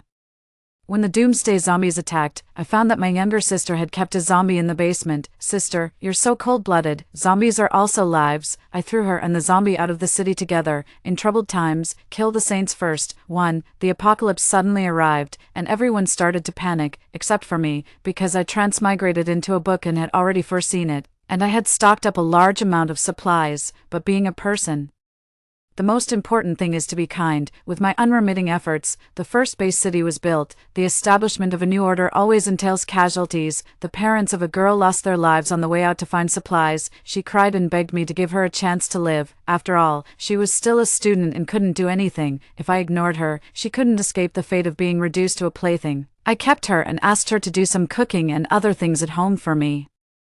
I went out to deal with matters and didn't come back until late at night. As soon as I got home, I heard an unusual sound. Roar. I held the gun in my hand vigilantly and followed the sound. Judging from the direction, it seemed to be coming from the basement of my house. I opened the passage, and Aubrey came up from below. When she saw me, she shrank back. "Sister, what's that sound downstairs?" Aubrey pulled my sleeve. "There isn't any. You must have heard it wrong, sister. You're back so late, you must be hungry. I'll cook for you." Just then, the sound of the zombie came again, and Aubrey's face turned as white as a sheet. "Why is there a zombie in the house?" I tried my best to suppress my voice and calm down. Our villa was almost in the city center. Without someone deliberately making it happen, it was impossible for a zombie to get in here. What's more, only she and I had the access to open the basement. "I don't know." Aubrey's voice trembled a little, but she still tried to prevaricate. I walked down the steps, looking around warily. Finally, I found the zombie in an iron cage. His degree of infection wasn't deep, except for a wound on his arm and his exposed fangs. He was no different from a normal person in other aspects. Although his clothes were tattered, his appearance was still stunning. He had deep eye sockets, a straight nose, and with those fangs, he looked a bit like a medieval vampire. "Who is he?" I turned to look at Aubrey. Seeing that she couldn't hide it anymore, Aubrey had to say, "This is my senior from high school." I thought he was pitiful, so I lured him into the cage, wrapped him in a box, and asked someone to bring him in. My face changed again and again. Didn't she really know how dangerous it was for a zombie to appear in the base city? Once he ran out, the base would fall instantly, and who knew how many old people, women, and children in the city would be killed or injured just because of the word pitiful. How many people had lost their lives? "Are you out of your mind? He's pitiful, but who among the people alive now isn't pitiful?" I picked up the gun and aimed at his head. Aubrey looked at me and then at the zombie. Suddenly, she rushed towards me and pushed me to the ground. "Sister, you're so cold-blooded. Zombies are also lives." I was almost driven to laughter by this statement. Before, when I shot zombies outside, she only thought the scene was bloody and disgusting. Her parents were also killed by zombies, yet she could still feel compassion for them. Such a person was hopeless. "You cold-blooded monster. My parents died for your base. Can't I even make a request? I just want to keep a zombie." I sounded the alarm, and everyone in the city immediately got up and activated the defense mode. "Team 1, come here for a moment." Team 1 was the group of people with the highest combat power under me. all of whom were active duty and newly retired soldiers. When Aubrey heard me call Team 1, she immediately rushed towards me like crazy. "You're not allowed to hurt him." I knocked her unconscious while she was rushing towards me, and then I asked the arriving Team 1 to be careful and move the cage onto the flatbed truck. This matter couldn't be hidden after all. It was better to make an example of her to prevent some troublesome people from feeling sorry for their family members wandering outside and keeping zombies at home. 2. In the square, Aubrey gradually woke up. The first thing she saw was the zombie in the cage beside her, roaring impatiently, and she couldn't help but heave a sigh of relief. She got up and looked around. There was a dense crowd of people standing behind her. I stood in the middle and held a loudspeaker. "Everyone, listen up. I found a zombie in my house, which was privately brought in and kept by Aubrey. It was also my negligence that I didn't find it until many days later. From today on, for the next month, I will distribute all my supplies, leaving only the daily necessities." Aubrey's actions disrupted the order in the city and seriously affected the safety of the city. I will expel her from the city and throw her and the zombie out of the city together. This is a prohibition, don't break it again. From today on, we will patrol house by house to ensure the safety of all the people. When Aubrey heard my words, she let out a scream and seemed to rush towards me to tear me apart. "You bitch, why are you treating me like this? I just saved a zombie. What right do you have to drive me out?" The team leader of Team 1 stepped forward and stopped her, giving her a push. Aubrey fell to the ground. After a moment, she looked at the crowd with teary eyes. "Everyone, zombies are also lives. We can't slaughter them casually. If we do, what's the difference between us and the zombies? Among the zombies, there are also our family members and friends. We should protect them." The eldest woman standing at the front spat in her face. "Ugh, you're a sanctimonious bitch. This was also thanks to my propaganda, adhering to the principle of killing the saints first in troubled times. I distributed a lot of doomsday novels for everyone to read. The stories in them basically told about how a saint saved someone who was caught by zombies, and then that person turned into a zombie, and everyone died." Aubrey's words aroused the anger of many people. "I don't know about any family members or friends. My only child was torn apart by zombies. He had just learned to walk. I just started working and didn't have time to repay my parents, and they were all gone.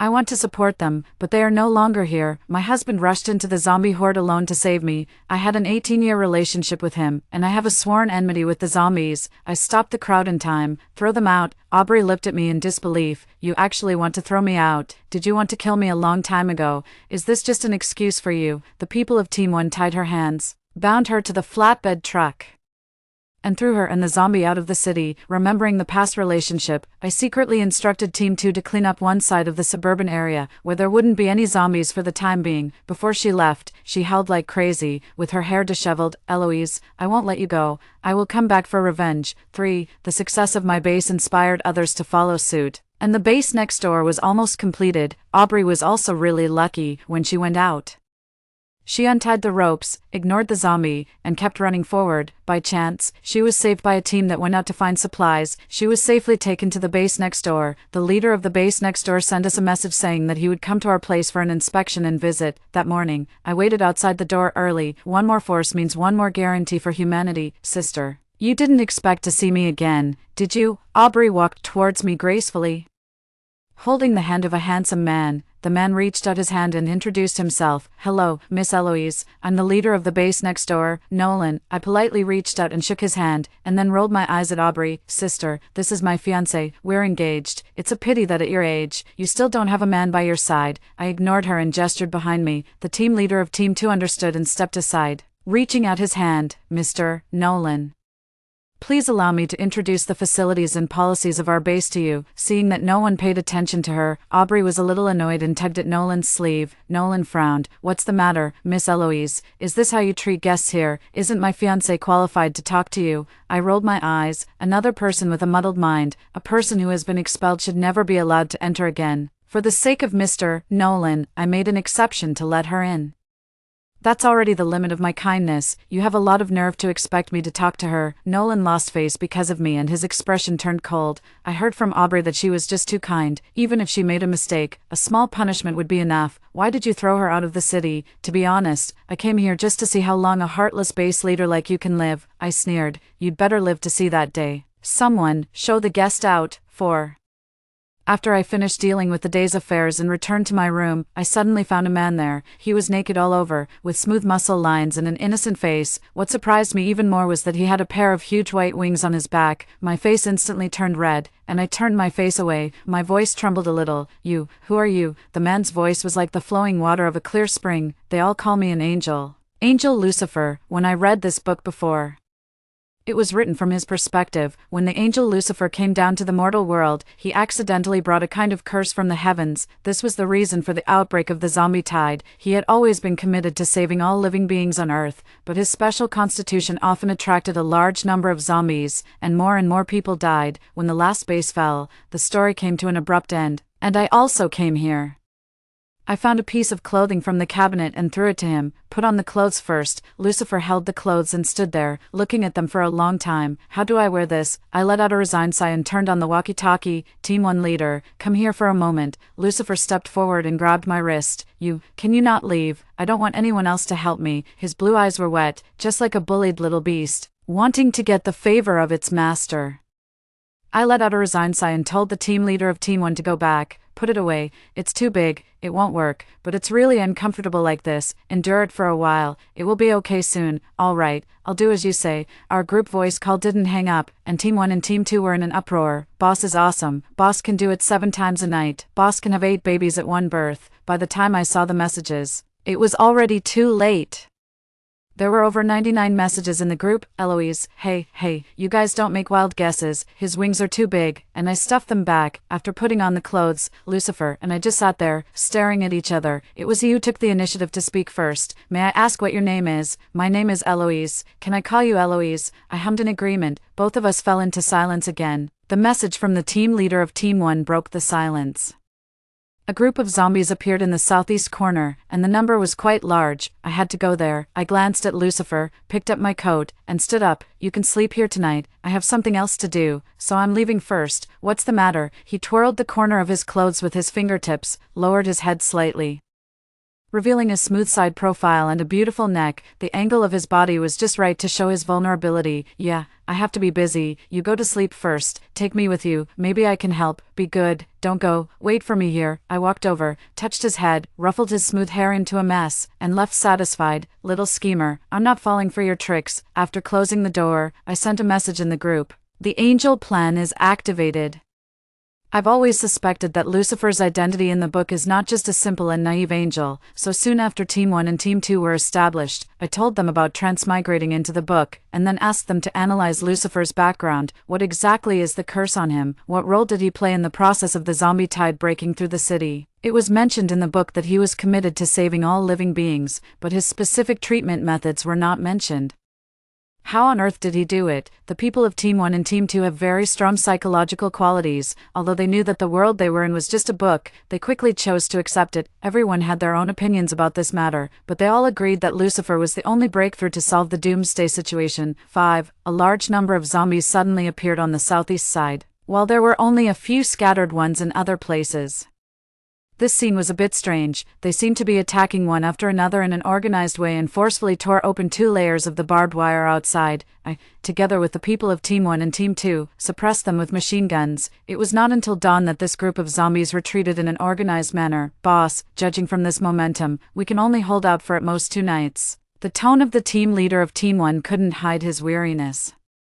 "How is the underground city being built? The facilities are not complete, but it can barely be lived in. There were too few available materials in the city, and it was not practical to build high-rise buildings. After the base was built, in order to prevent the city gates from being breached, I gave the order to build an underground city, but it had only been 3 short months since the base was completed when Lucifer came. When I went to see it a few days ago, the underground city was only in its infancy, and there were adobe bricks everywhere. Moreover, living underground for a long time, in the dark without sunlight, with the food and water sources becoming increasingly scarce, and people's hearts being unsettled, this was the most fatal thing. You guys hurry up, I'll think of a way." "Yes." That rough man looked at me, hesitating to speak. "Is there anything else?" "The angel came to look for you last night, at that time.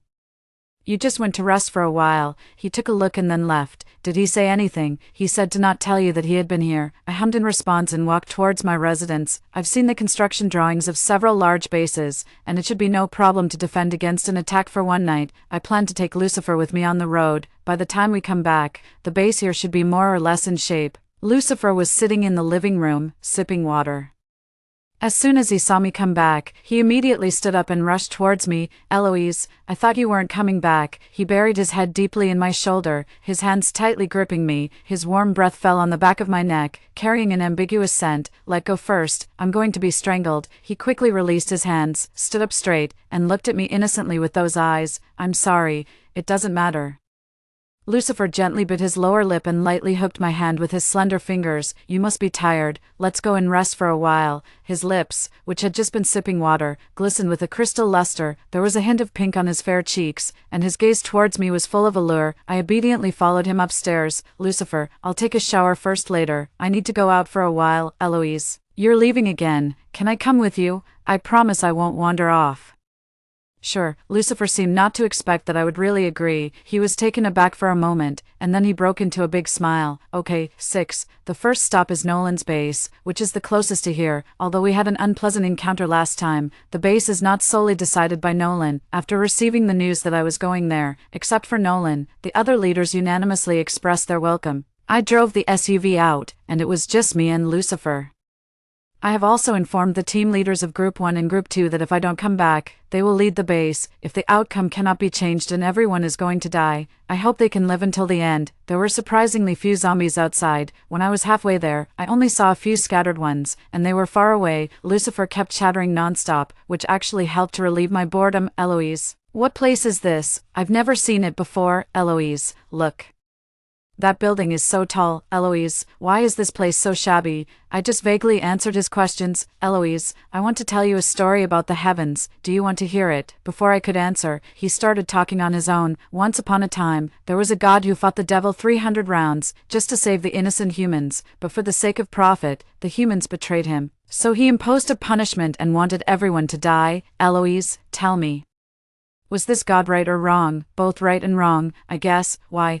It's not that all humans betrayed the god, those innocent people were also implicated. The guilty should be punished, but the innocent shouldn't be punished as well. After hearing my words, Lucifer kept his head lowered, and I didn't know what he was thinking. I had a hunch that Lucifer was the betrayed god in the story, and perhaps the mystery would be solved soon. Suddenly, a black line appeared in the distance. I got closer and found that it was a large group of zombies. I looked around, and it seemed that they had formed a circle with us at the center. Eloise, what should we do? Why are there so many monsters? I don't know. I gritted my teeth, stepped on the gas pedal, and the car rushed straight forward. As the group of zombies got closer and closer to me, I finally saw that they had surrounded us in layers, and I had no chance of breaking through at all. The closest zombie rushed over and crashed into the car's windshield. Gia, roar, ow. Their voices also came through the car window. The car tire suddenly moved, as if it had run over something. They kept hitting the car with their bodies. On the left car window of my car, countless hands with a dark greenish-black color and broken knuckles were slapping. There was also a head that had been split in half, and one of its eyes kept rolling as it looked inside. My car couldn't move anymore, and Lucifer beside me hugged me stiffly, trembling. Eloise, we're going to die here. I had never felt that death was so close to me. The air of death pervading all around seeped into my lungs, and cracks appeared on the car window glass. At this moment, what was I thinking? I just thought of the team leader of Group 1 holding the surviving child and sending it to the child's mother, the mother's excited tears, a couple of old people who had lost their only son, wailing helplessly while holding the photo of their son when he was alive. I smiled self-deprecatingly. They say that in troubled times, the kind-hearted people are the first to be killed. Aren't I one of them? If I hadn't brought Lucifer out, at least I could have lived until the end. But I couldn't bear to let anyone die in front of me. Saving one person, even just one, would be better than nothing. There are no heroes who descend from the sky, only ordinary people who stand up. The moment the car window glass was broken and an arm reached in, I fainted. All I could see in front of me was Lucifer's calm face without a ripple. 7. Aubrey patted my face and said with a coquettish smile, "Sister, aren't you very capable? Why are you in such a mess?" I slowly opened my eyes, sat up, and my head ached terribly. Aubrey and several men were standing beside me, and Nolan was also there. Miss Eloise, we meet again. I was too lazy to talk to these two people, so I turned to the most imposing man over there and said, "Thank you for saving me. May I ask where the man who came with me is?" Lucifer ran over with a thud from a distance. "Eloise, I'm so glad you're okay. I just found some food for you. Eat something quickly." There were several red fruits in his arms. He wiped them with the corner of his clothes and stuffed them into my mouth. "Miss Eloise, it's not safe to stay here for long. Let's go to the base first." I nodded. It seemed that this was the place where we were surrounded by zombies just now, and now there was not a single zombie left. According to the explanation of that man, they hadn't waited for me for a long time. They guessed that something unexpected might have happened, so they sent people to look for me and found me fainted here. "Hello, what's your name?" Aubrey walked around me and started talking to Lucifer, completely ignoring Nolan's darkened face. "You're too ugly. I don't want to talk to you." After saying that, Lucifer buried himself in my arms and said softly, "Eloise, she seems a bit strange." I patted his back, indicating that we would talk about it later. Aubrey's face turned ugly after being bluntly offended. What a loyal dog. I glanced at Aubrey. "Don't worry, he won't bite you." Aubrey was so angry that tears welled up in her eyes. "Are you deliberately going against me? My parents died for you. How can you treat me like this? Do you still have a conscience?" I helplessly touched my forehead. "Get it straight, okay? Your parents went out to look for supplies and unfortunately got killed. The things they found weren't for me to eat. How can you say they died for me? Besides, they met with an accident, and you're pitiful. But what does that have to do with the stupid thing you did by raising zombies?" Nolan wanted to show off in front of the beauty, so he said, "Miss Eloise, there's no need to be so aggressive. She's now an orphan without parents and is no longer a member of your base. It's not very appropriate for you to lecture her like this, is it? I don't talk to idiots." After saying this, I turned my face away, closed my eyes, and no matter what they said, I didn't speak again. "We're here, Miss Eloise. Get out of the car." 8. Under the guidance of their guide, Lucifer, and I took a brief tour of this base. I have to say that they've done a pretty good job building it without any prior preparation. "Miss Eloise, we've also found an important thing here, but no one knows what it is. Would you like to go and take a look?" I nodded and raised my legs to follow. Lucifer tugged at my sleeve. Since we entered here, his face had not looked good. "Eloise, can you not go?" "Why?" "I have a bad feeling about that thing." I looked at him. His expression was a bit tense. His cherry blossom-like lips were tightly pursed, his face was pale, and there were faint tears glistening in his eyes. "If you don't feel well, go back and rest first. I'll come to find you later." "No, I don't want to leave you." I patted his head. "How can you go there in this state?" "Go back, I'll be back soon." He struggled for a long time, seeing that I wouldn't budge.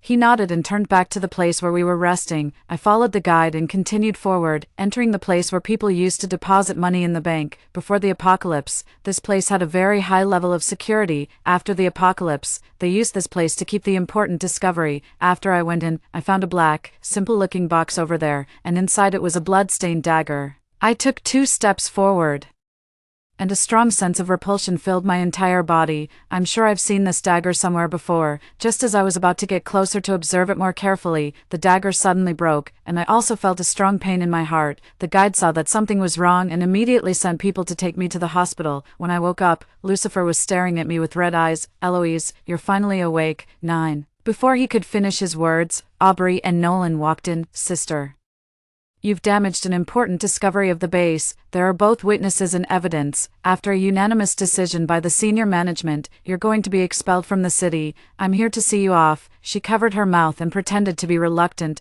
Aubrey's face was ruddy, her clothes were clean, and she exuded a pure aura, just like before the apocalypse. At first, she was under my protection, and later, after escaping from the city, she was under Nolan's protection. I have to say, she really has good luck. I curled my lips, got up from the hospital bed, and walked towards her step by step. "Aubrey, are you still raising zombies, or have you already colluded with the zombies? There's a strong smell of zombies on you." Her eyes immediately became flustered. "Eloise, what are you talking nonsense about?" Nolan pulled Aubrey behind him. "Eloise, why do you keep targeting Aubrey again and again? What exactly did she do wrong? You're such a heartless woman." I looked at the two of them and chuckled. "If I really wanted to do something to you, would you still be alive?" They looked at me with full of vigilance. Since I can be the leader of a base, I naturally have my ways. As for why I didn't directly deal with Aubrey in the base at that time, I also had my own considerations. First, what Aubrey did was extremely heinous. But it didn't cause any substantial harm. Shooting her in public might lead to instability among the people. I didn't want to kill someone directly in my base. Once I set this precedent, everyone could kill those they didn't like in the name of upholding justice, which would be a great challenge to my organization. With a deadly enemy in front, internal conflicts are the most unfavorable. Second, exiling her is likely to have the same result as killing her.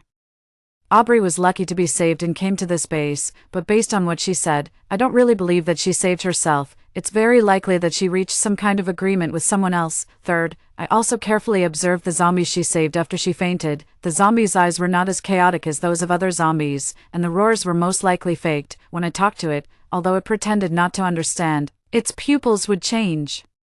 Maybe it has developed intelligence. Fourth, I've always focused on Lucifer, but I ignored the fact that not long after Aubrey left the base, there was an attack by zombies on the city. I carefully recalled the content of the book at that time. Lucifer did mention several times on the way to save people that he saved a little beggar. There was too little description of the little beggar in the book, so I couldn't remember it for a while. Perhaps I've been looking in the wrong direction from the very beginning. I sent people to investigate Aubrey's parents. They had appeared in the base several times, but their identity information couldn't be retrieved from their original household registration address. As for herself, her student status and identification were all forged. I injected an anesthetic needle into Nolan's arm, a bit like Conan. Aubrey tried to run away. I lunged forward, grabbed her body, and covered her mouth. Aubrey, come with me. I turned to look at Lucifer, and he understood my meaning and cast a spell. All the way, no one could see us. Your invisibility spell is quite powerful. I gave Lucifer a thumbs up, and he carried Aubrey on his back and smiled at me shyly. Under the cover of night, a car drove out of the base. Maybe Nolan was too ostentatious, showing off his fiancée outside every day. Almost everyone in the base knew Aubrey. As soon as she showed her face and said she was going to collect some supplies, she quickly passed the inspection. Not long after we left the base, Aubrey slowly woke up. What on earth do you want? Stop pretending. I know your identity. She was taken aback for a moment, and then she lowered her head and fell into a permanent silence. My noble God, please forgive my sins. She said this to Lucifer, which didn't surprise me, but she actually said it to me. The humans who betrayed you shouldn't live in this world. I could hardly maintain my initial calm, and my face became a bit stunned. Lucifer spoke up. God, please save all living beings. 10. In his narration, my memory gradually returned. I always thought that I had transmigrated into a book, but before I transmigrated, I had no memory of any other world at all. Once, I was the most noble goddess in the heavens. A great war broke out on earth, and I was ordered to descend to the mortal world to save the common people, but I overlooked the fact that wherever there are people, there will be struggles for power. Human greed is limitless. When someone discovers that he can possess supreme power in this new order, he will do whatever it takes to retain that power. So, during the process of me treating the injured people, the leader of that place stabbed a dagger into my heart when I finally collapsed from exhaustion after taking care of the patients without sleep for 6 days. But a god doesn't die, she only harbors resentment. This resentment transformed into a curse, carrying the power to destroy heaven and earth. There were 2 divine messengers under me. On the left was Lucifer, and on the right was Louise. During my slumber, Lucifer dedicated himself to saving the common people, while Louise was determined to avenge me. In the previous life, I didn't wake up. Louise grasped the weaknesses of human nature and gradually dismantled the base alliances one by one. Lucifer used his divine power to purify the curse but was captured and taken away for dissection. In this life, Lucifer exhausted his divine power to wake me up, and Louise transformed into Aubrey, doing many excessive things, trying to make me completely disappointed in humanity, just as I said. The guilty should be punished, while the innocent should not be implicated. I issued a divine decree. 10 days later, the world's time will be adjusted back to before the outbreak of the zombies. As the resentment is resolved, the curse will disappear. In these 10 days, I took the 2 of them and traveled through various bases. The order of the world is determined by humans, and the existence of humans often comes with greed. We saw that some parents were willing to sell themselves as slaves for their children's food rations, and some parents sold their children to curry favor with the leaders above. Some lovers supported each other when the disaster struck, while some lovers hurt each other and became the sharpest knives against each other. I issued another divine decree. Time will flow back, and at the same time, everyone will retain their memories of the apocalypse. Extra story, as usual. I went down to the mortal world to patrol and found that posters of Aubrey were posted everywhere in this city. The president has ordered that he won't give up until he finds his wife. Looking at the cold man wearing sunglasses over there, I couldn't help but laugh out loud. Nolan, he heard a familiar voice calling his name and turned around. Eloise, why is it you? Where did you take Aubrey? What do you want with her? Quickly return my fiancé to me. Aubrey happened to come over with an ice cream for me. Eloise, this is for you. I had discussed with them before that when bringing them down to the mortal world, they should not reveal their identities and just call me Eloise. When Aubrey saw Nolan, she turned around and ran away. Nolan took off his sunglasses with a trembling hand. Aubrey, I finally found you. I said that I will marry no one but you in this life. I curled my lips. He's still such a love-struck fool. Just as I was strolling along the road, biting into the ice cream in my hand, a burly man ran over and threw himself at my legs, wailing loudly, "I thought you would never come back." This scene quickly attracted a crowd of onlookers, and I was so embarrassed that I could almost dig out a 3-bedroom, 1-living-room apartment with my toes. "Who are you?" He looked up, and then I recognized him as the team leader of Group 1. "Get up first, let's find a place with fewer people to talk." Before I could finish speaking, he held in the WeChat group, "I've found the boss, I'll send a location, come quickly." In the next half an hour, people came running one after another and clung to my legs and arms. Those who came later had to stay aside pitifully. When everyone arrived, they even arranged a formation specially, welcome the boss home. There were people surrounding us in layers on the street, and quite a few people recognized me. "Base leader, we finally found you." "Yes, we heard the news that you sacrificed before and almost cried to death." I waved my hand awkwardly, wishing I could find a crack in the ground to crawl into. Now I realize that to be a hero, one must have excellent abilities, firm beliefs, and extremely strong psychological qualities. Just when I thought I had enough courage to face all this, the huge statue in the city center, which looked exactly like me, completely shattered my beliefs. Although I am a god, I'm socially awkward. Being worshipped by so many people in public is a bit beyond my psychological expectations. A little girl, as delicate as a pink carving, ran over and hugged my leg. "Sister, I remember you." I immediately recognized her as the child I once desperately saved. At that time, her face was covered with a thick layer of dust, making it a bit difficult to see her facial features clearly, but her shining eyes were easy to recognize. More and more people gathered around me, expressing their gratitude to me for having helped them in their hardships. Goodwill will eventually be rewarded. The team leader of Group 1 came over mysteriously. "Boss, where's that angel? Why isn't he here?" When he mentioned this, I got angry. Last night, I was sleeping soundly in bed when suddenly the quilt was lifted, and a warm feather was placed on my bed. I looked up and saw Lucifer. "Why aren't you wearing clothes?" I vigilantly tightened my grip on the gun in my hand and searched in the direction of the sound. It seemed to be coming from the basement of the house. Woo-woo-dash, aggrieved voice came. "Eloise, isn't it nice?" "This has nothing to do with whether it's nice or not.